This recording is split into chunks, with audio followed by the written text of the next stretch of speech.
Hello everyone, welcome to my channel ABC All Basics of Commerce.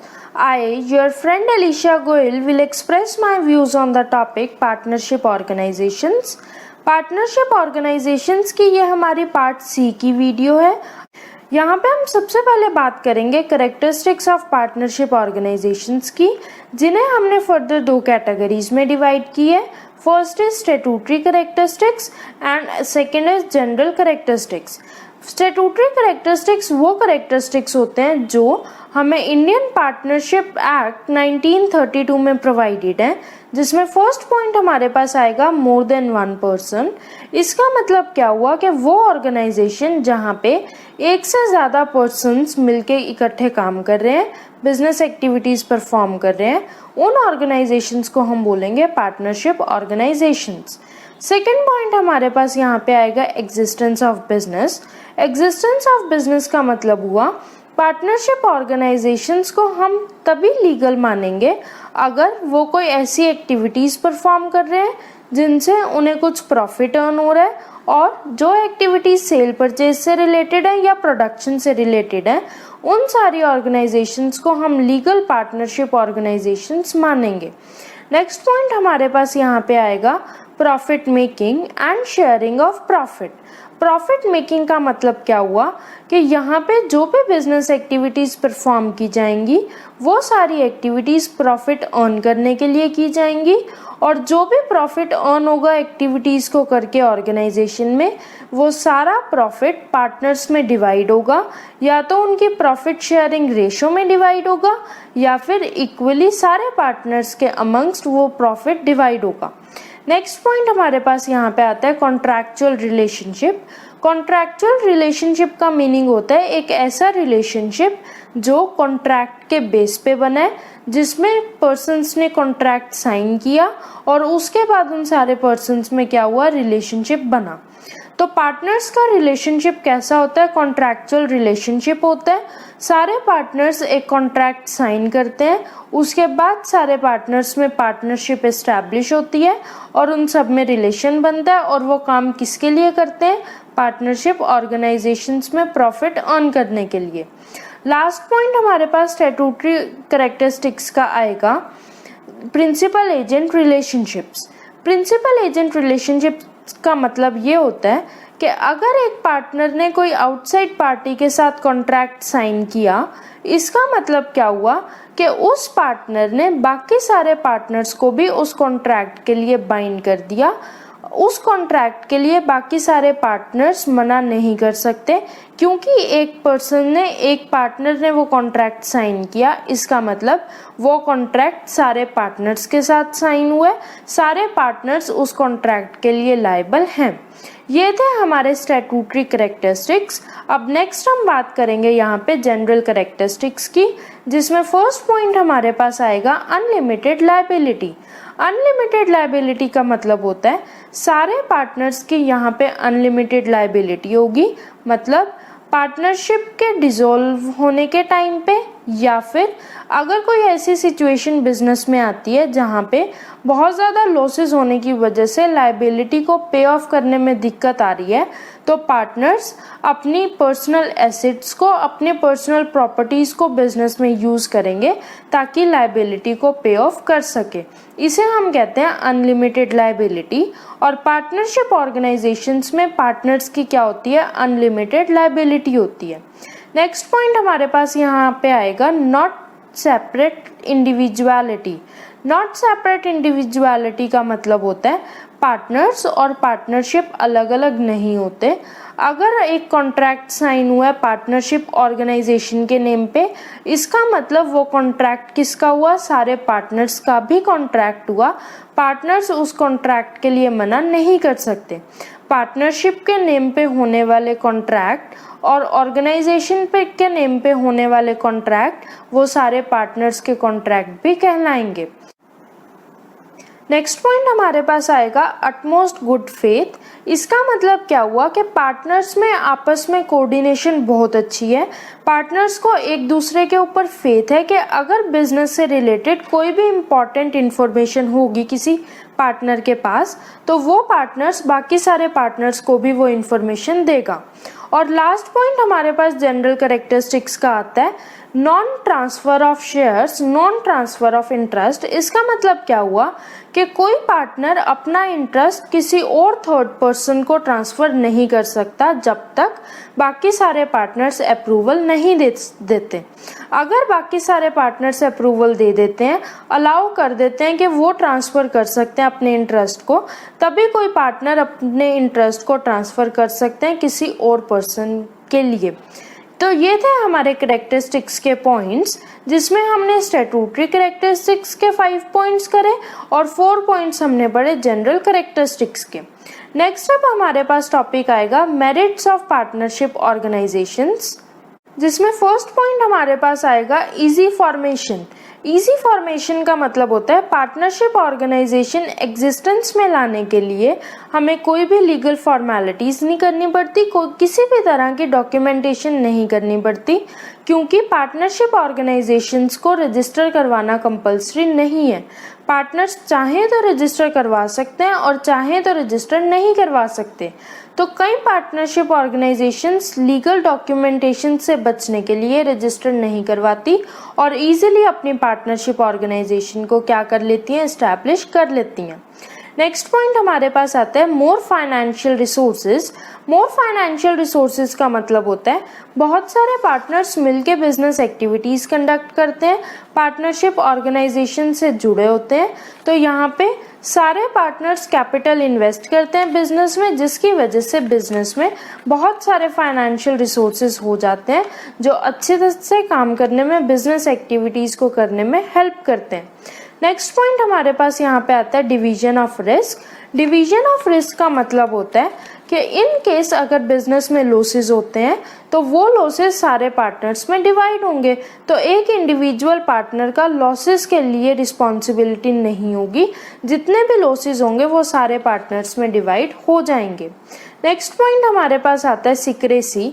Secrecy का मतलब होता है जो बिजनेस के इम्पॉर्टेंट डॉक्यूमेंट्स हैं, फाइनेंशियल स्टेटमेंट्स हैं, वो हमें पब्लिक को शो नहीं करनी। यहाँ पे जितने भी फाइनेंशियल स्टेटमेंट्स बनते हैं, जितने भी डॉक्यूमेंट्स बनते हैं, वो पब्लिक को शो नहीं किए जाते, जिसकी वजह से बिजनेस की एक्टिविटीज बाहर लीक नहीं होती, आउटसाइड पार्टीज को उन सारी एक्टिविटीज का नहीं पता चलता और हमारे बिजनेस की एक्टिविटीज में सीक्रेसी बनी रहती है। लास्ट पॉइंट हमारे पास मेरिट्स का आता है यहाँ पे बैलेंस डिसीजन।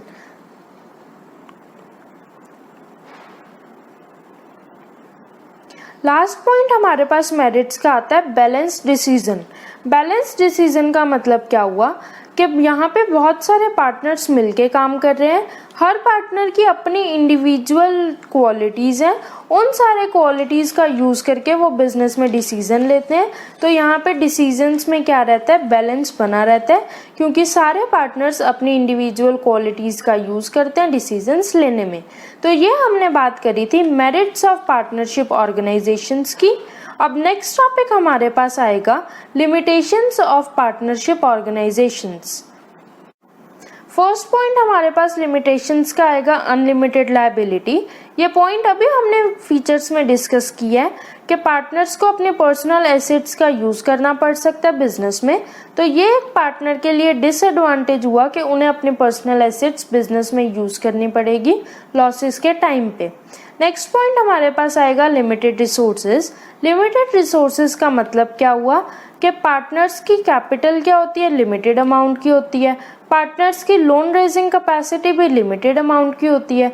तो कई बार ये हमारे लिए एक रिस्ट्रिक्शन क्रिएट हो जाती है कि अगर हमें बिजनेस को एक्सपैंड करना है, बिजनेस को मार्केट में कंपटीशन में लेकर आना है, बट हमारे पास कैपिटल ना होने की वजह से हम ऐसा नहीं कर सकते। नेक्स्ट पॉइंट हमारे पास आता है lack of harmony. Lack of harmony का मतलब क्या हुआ कि बहुत सारे पार्टनर्स मिलके बिजनेस एक्टिविटीज परफॉर्म कर रहे हैं और उन पार्टनर्स के अपने डिफरेंट पॉइंट्स ऑफ व्यू हैं। तो अगर कोई हमें डिसीजन लेना है तो सारे पार्टनर्स के व्यू पॉइंट्स डिफरेंस होने की वजह से कॉन्फ्लिक्ट्स अराइजेस हो जाते हैं और कॉन्फ्लिक्ट्स की वजह से हम डिसीजन नहीं ले पाते। नेक्स्ट पॉइंट हमारे पास आएगा lack of continuity. Lack of continuity का मतलब होता है पार्टनरशिप ऑर्गेनाइजेशन में अगर एडमिशन करनी है हमें न्यू पार्टनर की, किसी पार्टनर की डेथ हो जाती है या कोई पार्टनर रिटायर हो रहा है, इन सारे टाइम पे पार्टनरशिप ऑर्गेनाइजेशन क्या हो जाती है, पार्टनरशिप ऑर्गेनाइजेशन में पार्टनरशिप डिसॉल्व हो जाती है, जिसकी वजह से उतने टाइम पीरियड के लिए बिजनेस एक्टिविटीज रुक जाती हैं और हमारे बिजनेस में प्रॉफिट्स नहीं होते। नेक्स्ट पॉइंट और लास्ट पॉइंट हमारे पास लिमिटेशंस का आता है, lack of public faith. Lack of public faith का मतलब होता है यहाँ पे हम अपने अकाउंट्स पब्लिक को शो नहीं करते, financial statements, important informations public के साथ शेयर नहीं करते, जिसकी वजह से पब्लिक का हमारी ऑर्गेनाइजेशन पे फेथ नहीं होता। तो ये थे हमारे सारे लिमिटेशंस के पॉइंट्स।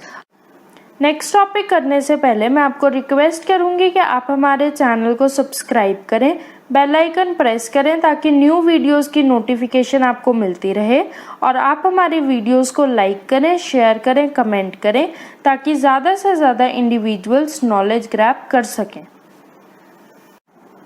लास्ट टॉपिक हमारे पास पार्टनरशिप ऑर्गेनाइजेशंस का आता है, रजिस्ट्रेशन ऑफ पार्टनरशिप ऑर्गेनाइजेशंस। हम इंट्रोडक्शन से बात करते आए हैं कि हमें अपनी ऑर्गेनाइजेशन को रजिस्टर करवाना कंपल्सरी नहीं होता, बट अगर सारे पार्टनर्स मिलके डिसाइड करें तो वो अपनी ऑर्गेनाइजेशन को रजिस्टर करवा सकते हैं रजिस्ट्रार ऑफ फर्म्स के पास। अगर हमें रजिस्टर करवाना है तो क्या प्रोसीजर फॉलो करना पड़ेगा? पार्टनरशिप ऑर्गेनाइजेशन को रजिस्टर करवाने के लिए सारे पार्टनर्स रजिस्ट्रार ऑफ फॉर्म्स के पास जाएंगे और वहाँ पे उनके प्रिस्क्राइब्ड फॉर्म को फिल करेंगे। प्रिस्क्राइब्ड जो उनकी फीस है वो फीस पे ऑफ करेंगे और उसके साथ वो क्या देंगे, अपनी ऑर्गेनाइजेशन की सारी डिटेल्स देंगे।